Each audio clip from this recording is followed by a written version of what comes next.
Oi meninas, tudo bem? Eu tava precisando de ajuda com uma pesquisa, só que eu queria uma visão de diferentes áreas, sabe? E aí eu pensei em ligar pra vocês. Será que vocês conseguem me ajudar? Claro que a gente te ajuda, amiga, mas antes você precisa falar o assunto, né? E eu não falei o mais importante, né? É sobre o declínio dos Estados Unidos na era da globalização, na verdade. Agora entendi porque você quer uma visão para além da sua área, que é a história. Minha visão de RI, juntamente com a de Ingrid de jornalismo, vão completar bem essa temática.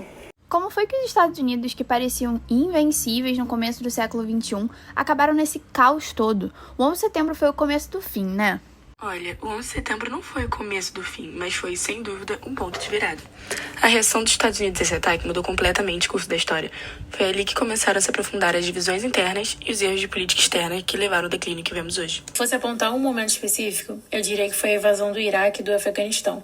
Aquilo foi um tiro no pé, não só para os Estados Unidos, mas para o mundo todo. Parece que após o 11 de setembro, a política externa dos Estados Unidos mudou drasticamente.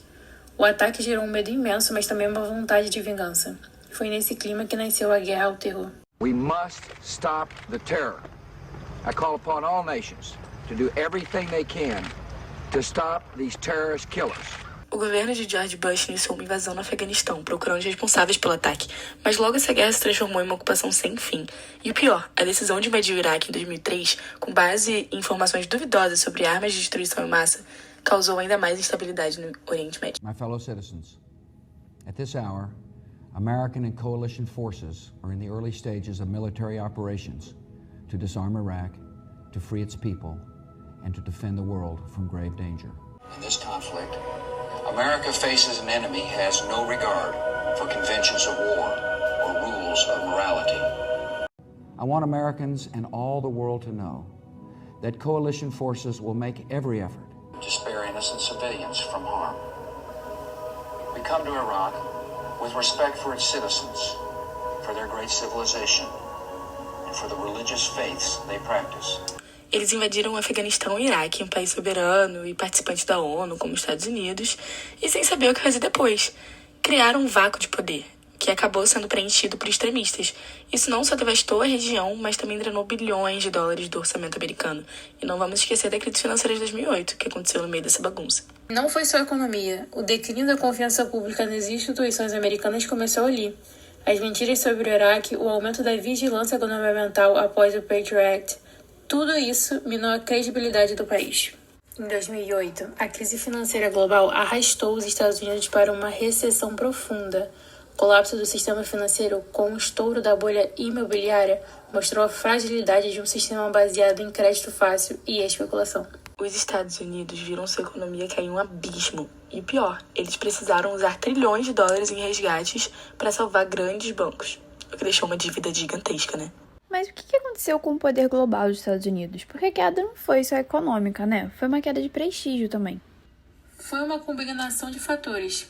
Primeiro, a percepção de que os Estados Unidos estavam cada vez mais isolados, com uma política externa agressiva e imperialista. Além disso, o cansaço com a guerra no Afeganistão, a divisão interna em relação à política como a imigração e as desigualdades sociais. E, claro, a ascensão de outras potências, que começaram a desafiar a liderança americana no cenário global.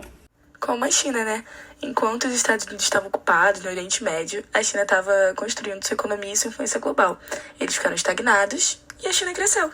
E a era da democracia exportada falhou. O sonho de espalhar os valores democráticos pelo mundo com o uso da força militar não só não deu certo, como gerou mais ódio e polarização. Parece que tudo começou com uma ideia de segurança e vingança, mas acabou gerando uma espiral de erros e consequências. O mundo nunca mais foi o mesmo depois daquele dia. O 11 de setembro foi um marco, mas o declínio não veio de uma vez. Foi uma série de decisões erradas que se somaram ao longo dos anos. O fim do Império Americano? Talvez não, mas uma era de domínio absoluto passou mesmo. Acho que, no final, o que vimos foi um império que perdeu o controle sobre a narrativa. E o pior, ninguém pareceu aprender com os erros. Agora os Estados Unidos ainda têm poder, mas já não são mais vistos da mesma forma. E agora o que será do futuro dos Estados Unidos? Eles vão conseguir se reinventar ou vão continuar nesse declínio? A história está em constante movimento, Manu. Mas uma coisa é certa, o 11 de setembro foi o começo de uma nova era. Não sabe, né? Só espero que aprendam a lição antes que o próximo grande erro aconteça. Enfim, É isso, gente. Obrigada pela ajuda. Tchau, tchau.